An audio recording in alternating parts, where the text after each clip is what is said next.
আসসালামু আলাইকুম।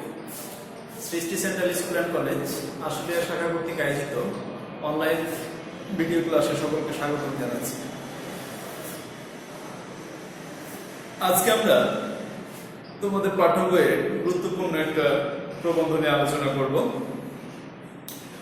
যেটা আমরা শরৎচন্দ্র চট্টোপাধ্যায়ের লেখা অতিথি স্মৃতি গল্প হিসাবে পেয়েছি। আসলে অতিথি কি? অতিথি বলতে তো আমরা তাই বুঝি নাকি, যারা হয়তো আত্মীয় হিসাবে আসে আমাদের বাসায়, হয়তো দূর দূরান্ত কোথা থেকে আসলো, এসে আমাদের বাড়িতে আশ্রয় নিল। আবার এদের মেয়াদও আছে, 3 দিন 7 দিন থাকতে পারে নাকি, বেশি থাকলে তো আমার পরিবারের সদস্য হিসাবে গণ্য হয়ে যায়, তাই না? দেখো যে আমরা এখানে এমন একটা অতিথি পাবো, যেখানে অতিথি কিছু আচার আচরণ ব্যবহার স্মৃতি যা আমাদের হৃদয়কে নাড়া দেয়। এইখানে অতিথি স্মৃতি গল্পটা ঠিক তেমন নয় যে একজন অতিথিকে নিয়ে লেখকের যে চিন্তা চেতনা সেটা এখানে প্রকাশ পেয়েছে। কিন্তু অতিথি যদি মানুষ না হয়ে প্রাণী হয় তাহলে বিষয়টা কেমন হয়? তাহলে এখানে আমরা যে অতিথি হিসাবে যাদের পাই তারা কিন্তু মানুষই হয় নাকি উন্নত শ্রেণীর জীব, হয়তো কি নানা নানি দুলাভাই অনেক সম্পর্কের লোক আমাদের বাড়িতে আসে, আর এরা হলো কি আমাদের অতিথি। কিন্তু আমরা এই গল্পে অতিথি হিসাবে যাকে পাবো তিনি কিন্তু নানা নানি দুলাভাই বা অন্য কোনো আত্মীয় নয়, তিনি হলো একটা প্রাণী এবং খুব নিচু স্তরের প্রাণী। কি প্রাণীটার নাম বলবো? অতিথি প্রাণীটার নাম কুকুর। তাহলে এই যে অতিথি প্রাণী কুকুর, এই কুকুরের নিয়েই বা কুকুরকে নিয়েই শরৎচন্দ্র চট্টোপাধ্যায় এই গল্পটা লেখা অতিথির স্মৃতি। যদিও গল্পের পূর্ব নাম ছিল দেওঘরের স্মৃতি, তবে দেওঘরের স্মৃতির নামটা কিঞ্চিত পরিবর্তন করে অতিথি স্মৃতি রাখা হয় এবং নামটাও কি উপযুক্ত হয়েছে। তো যাক, আমরা একটু শরৎচন্দ্র চট্টোপাধ্যায় সম্পর্কে জেনে নিই। শরৎচন্দ্র চট্টোপাধ্যায় আমাদের বাংলা সাহিত্যে অপরাজেয় কথাশিল্পী হিসাবে বিখ্যাত। তার বিখ্যাত উপন্যাস দেবদাস, তোমরা দেবদাস উপন্যাস এবং চলচ্চিত্রও দেখতে পাবে, বাংলা, হিন্দি, ভারতীয় বাংলা বিভিন্ন ভাষায় কিন্তু এই উপন্যাস চলচ্চিত্রে চিত্ররূপ লাভ করে। তো আমরা একটু শরৎচন্দ্র চট্টোপাধ্যায় সম্পর্কে জেনে নিই যে শরৎচন্দ্র চট্টোপাধ্যায় জন্মটা দেখো 1876 খ্রিস্টাব্দে হুগলি জেলায় জন্মগ্রহণ করে। এটা বলা হয়েছে দেবনন্দপুর গ্রাম তার মাতুলালয় মানে মামার বাড়িতে। মাতুলালয় মানে কি? মামার বাড়ি। এই যে 1876 খ্রিস্টাব্দে হুগলি জেলায় মাতুলালয় জায়গাটা ছিল ভাগলপুর, এখানে জন্মগ্রহণ করেন।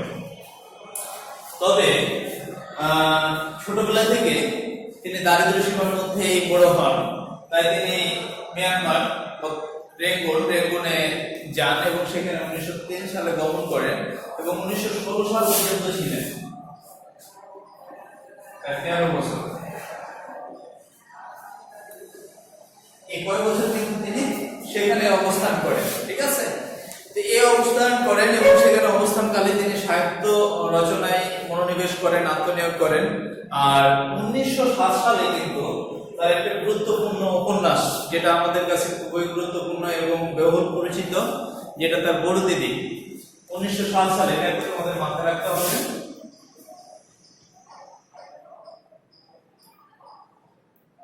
1907 সালে তোমার ভারতী পত্রিকায়, পত্রিকার নামটা একটু লিখে নিতে পারো, ভারতী পত্রিকার নাম, ভারতী পত্রিকায় এটা প্রকাশিত হয়। বড় দিদি 1907 সালে ভারতীয় পত্রিকায় প্রকাশিত হয়। এরপর থেকে কিন্তু লেখকের খ্যাতি ছড়িয়ে পড়ে, তবে তিনি উপন্যাসিক হিসাবে কিন্তু অধিক জনপ্রিয়। তো দেখো তার উপন্যাসগুলো, আমরা কয়েকটা বিখ্যাত উপন্যাস লিখেছি: পল্লী সমাজ, বিয়াদাহ, দেবদাস, শেষ প্রশ্ন, দেনা পাওনা, পথের দাবি, অনেকগুলো তার উপন্যাস আছে। এছাড়াও তিনি সাহিত্য উপাদানের জন্য বা সাহিত্যে খ্যাতি লাভ করেছে, দুইটা তার উপাধি রয়েছে। আমরা একটু এটা মনে রাখতে হবে যে একটা হলো জগত্তারিণী স্বর্ণপদক। জগত্তারিণী স্বর্ণপদক আমরা এটা লিখে নিতে পারি, জগত্তারিণী স্বর্ণপদক। আর হলো ডিলিট, ডক্টর অফ লিটারেচার। তবে তোমাদের প্রশ্ন আসে এবং জ্ঞানমূলক প্রশ্ন আসে যে জগত্তারিণী স্বর্ণপদক কোথা থেকে লাভ করেছিল, এটা আমাদের মনে রাখতে হবে, কলকাতা বিশ্ববিদ্যালয় থেকে। এবং ডিলিট উপাধি লাভ করেছিল ঢাকা বিশ্ববিদ্যালয় থেকে। এই দুই জায়গা থেকে তিনি দুইটা উপাধি পেয়েছিলেন, এটা সাহিত্য অবদানের জন্য। ঠিক আছে, তাহলে আমরা শরৎচন্দ্র চট্টোপাধ্যায় সম্পর্কে জেনে নিলাম। এমন আসে যে অপরাজেয় কথা শিল্পী কত খ্রিস্টাব্দে মৃত্যুবরণ করে, তাহলে 1938। প্রশ্ন আসছে কোথায় মৃত্যুবরণ করে, তখন আমরা বলবো কি কলকাতায়। তো আমরা এই শরৎচন্দ্র চট্টোপাধ্যায়ের যে পূর্ব নাম দেওঘরের স্মৃতি, বর্তমানে আমরা যে পাঠটা করবো অতিথির স্মৃতি, এই গল্প নামকরণ হয়েছে। যদি আমরা বলি যে অতিথির স্মৃতি গল্পের পূর্ব নামটা কি দেওঘরের স্মৃতি, বর্তমান নাম বা ঈষৎ হালকা পরিমার্জন করে নামটা হয়েছে অতিথির স্মৃতি। তো এখানে আমরা পাবো একটা প্রাণীর সঙ্গে একজন অসুস্থ মানুষের, একটা প্রাণীর সঙ্গে একজন অসুস্থ মানুষের কয়েকদিনের পরিচয়ের মধ্য দিয়ে গড়ে ওঠা একটা মহত্তর সম্পর্ক। এই সম্পর্কটা আমরা এখানে পাবো। বিশেষ করে লেখক দেখিয়েছে যে মানুষের যেমন স্নেহপ্রীতি থাকে, এখানে মানুষ এবং প্রাণীর মধ্যে ঠিক একই রকমের কি স্নেহপ্রীতি থাকে। আর এই যে মানুষে এবং মানুষের থেকে জীবের প্রতি যে স্নেহ সম্পর্ক, এই সম্পর্কটাই কিন্তু গল্পে বিদ্যমান। তো আমরা জীবের প্রতি যদি কখনো এরকম মমতাশীল বা মমতাময় হই, তাহলে কিন্তু আমরা দেখতে পাবো, এবং আমরা যে প্রাণী মানুষের ভালোবাসা পাওয়ার জন্য যে ব্যাকুল, সেটাও কিন্তু আমরা দেখতে পাবো। ঠিক আছে, আর এই সম্পর্কটা যে রূপ আবেদন, আমরা এই গল্পের মধ্যে সেটা জানতে পারবো। তো আমরা এই গল্পের মধ্যে দিয়ে কি শিখবো? তাহলে আমরা এই গল্পের মধ্যে দিয়ে শিখবো যে আমরা শিক্ষার্থীরা যে প্রাণীর প্রতি কিভাবে সহানুভূতিশীল হই।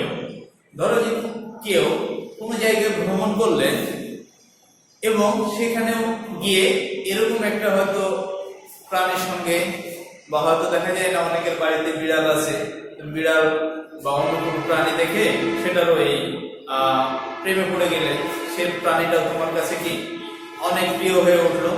এরকম একটা কাহিনী নিয়ে হয়তো আমাদের জীবনে অনেক ঘটনা ঘটে থাকে।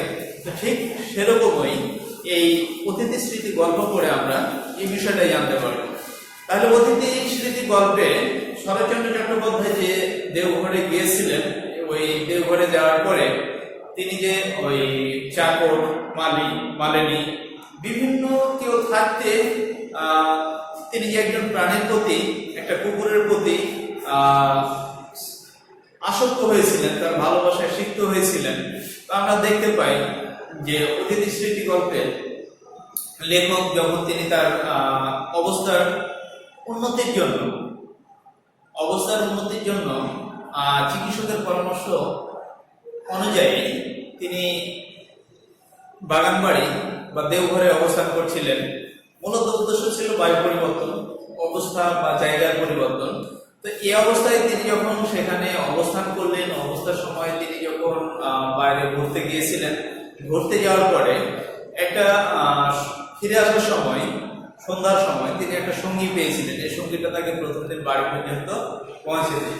তো তিনি এই যে বাড়ি পর্যন্ত পৌঁছে দিলেন, আসলে মানুষ হলে বিভিন্ন গল্প বলতেন, কথা বলতেন, কিন্তু এই গল্পের মধ্যে আমরা দেখতে পাই যে লেখক যদি কুকুরকে কোনো কিছু জিজ্ঞেস করে, তাহলে কিন্তু সে সম্মতি প্রকাশ করে। সম্মতি প্রকাশের একটা কিন্তু মাধ্যম ছিল, সে মাধ্যমটা হল নেজ নাড়াতো, নেজ নাড়ে তার মনোভাব পূর্ণ করত। তো আমরা ঠিক এই গল্পের মধ্যে যখন তিনি প্রথম দিন আসলেন, পরের দিন একই, এবং প্রথমত তিনি বাড়িতে ঢোকার জন্য আবেদন করলেন, তিনি বাড়িতে ঢোকেন না, বাড়ির বাইরে অবস্থান করেন। অবস্থানের পর হয়তো ধীরে ধীরে এক সময় কিন্তু বাড়িতে প্রবেশ করার সাহস পায়। লেখক কুকুরটাকে বিভিন্ন খাবার দিতে বলে, বাড়ির চাকরকে তিনি খাবার অতিরিক্ত অনেক খাবার নষ্ট হয় না বাড়িতে, ওর জন্য তার ভালো খাবারের দরকার নেই, কিন্তু অতিরিক্ত খাবার যেটা নষ্ট হয় সেটাও কিন্তু দিতে পারতো। কিন্তু দেখা যায় যে খাবারটা দিতে বলা হয়, লেখক জানে যে কুকুর কিন্তু খাবার পায় এবং বিভিন্ন খাবারে খাওয়ার পরে তার মনোভাব ছিল এবং তার অবস্থাটা জিজ্ঞাসা করত, কিন্তু দেখা গেল যে খাবারটা কুকুর খেতে পেত না, এই খাবারটা মালিনী কিন্তু নিয়ে যেত তার বাসায়। এই যে খাবারটা নিয়ে যেত, কিন্তু লেখক জানতো কি, একসময় কিন্তু এটা লেখক জানতে পারে যে সব খাবারগুলো কোথায় যায়, কোথায় নিয়ে যাওয়া হয়। তো যখন চলে আসবে বিভিন্ন অজুহাত নিয়ে, যখন দেখা গেল যে লেখক কয়েকদিন দেরি করলেও, তখন দেখা যায় যে কুকুরের প্রতি তার একটা মহব্বত তৈরি হয়েছে, কুকুরের প্রতি একটা ভালোবাসা তৈরি হয়েছে।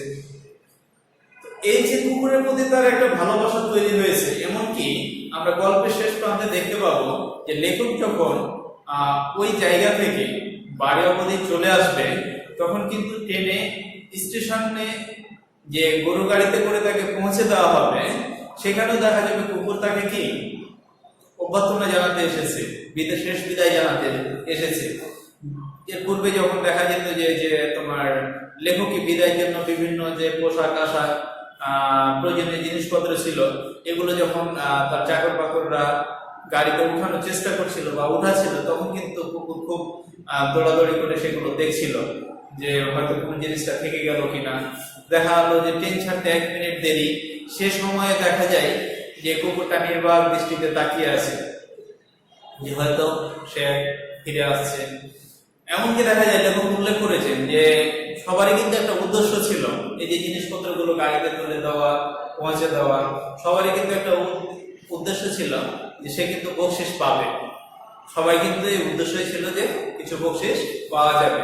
কিন্তু লেখক এটা বোঝাতে চেয়েছেন যে কিন্তু কুকুরের কোনো উদ্দেশ্য ছিল না যে সে কোনো বকশিস পাবে, এবং সে স্টেশনে দাঁড়িয়ে থাকবে। যখন ট্রেন চলা আরম্ভ করলো, এই ধুলোর সাথে ট্রেনের চলার গতিতে যে একটা ধুলোবালি উড়ে যায়, এই ধুলোবালি উড়ে যাওয়ার এই যে ময়লাযুক্ত অবস্থায় তিনি ধীরে ধীরে কি কুকুরটার কাছ থেকে বিদায় নেন। ট্রেন চলে গেল, ধোয়া উঠতে থাকলো, কুকুরটা যেন আর তেমন ভাবে দেখা গেল না। হয়তো লেখকের ধারণা ছিল এভাবে কয়েকদিন দাঁড়িয়ে থাকবে কুকুরটা, তারপরে সে ফিরে যাবে তার গন্তব্যস্থানে। এই যে দেখো, এই গল্পের আমরা যে মূল ভাবটা শুনলাম বা বিষয়বস্তুটা শুনলাম, এখন কিন্তু অতিথি স্মৃতি গল্পটা আমাদের কাছে খুবই সহজ হবে। আশা করি এই গল্পের মধ্যে তোমাদের কঠিন বিষয় নেই, একটু ভালো করে পড়বে। বেশ কয়েকটা শব্দার্থ দেওয়া আছে, খুব গুরুত্বপূর্ণ শব্দার্থ, যেগুলো তোমরা হয়তো পূর্বে পড়োনি। এই শব্দার্থগুলো, মূল বইয়ের শব্দার্থগুলো একটু দেখে নিবে, আর রিডিংটা একটু দেখে নেবে। হ্যাঁ, আমি যে অতিথি স্মৃতি গল্পটা আলোচনা করলাম, এখান থেকে আশা করা যায় যে আর কারোর সমস্যা থাকবে না। তারপরে যদি কারো কোনো সমস্যা থাকে তাহলে আমাকে একটু নক দিবে, আমি তোমাদের সেই সমস্যাগুলো সমাধান করব। আশা করি যে লেখক সম্পর্কে তোমরা একটা ভালো তথ্য পাবে। জন্ম, মৃত্যু, বিখ্যাত উপন্যাস, রেঙ্গুনে কতদিন ছিলেন, কলকাতা বিশ্ববিদ্যালয় বা ঢাকা বিশ্ববিদ্যালয় থেকে তিনি কোন পদক পেয়েছিলেন, এবং তার বিখ্যাত উপন্যাস কি, বড়দিদি কত সালে কোথায় প্রকাশিত হয় বা কোন পত্রিকায় প্রকাশিত হয়। এই তথ্যগুলো কিন্তু তোমাদের জ্ঞানমূলকের জন্য খুবই গুরুত্বপূর্ণ। এগুলো একটু বারবার পড়ে নেবা যেন তোমাদের স্মৃতি নির্ভর হয়ে যায়। আর জ্ঞানমূলক প্রশ্নগুলো ঠিক এরকমই উত্তর, যে একটু পড়তে পারলে কিন্তু তুমি কি আর পড়ে থাকলে এগুলো সহজেই উত্তর করতে পারবে।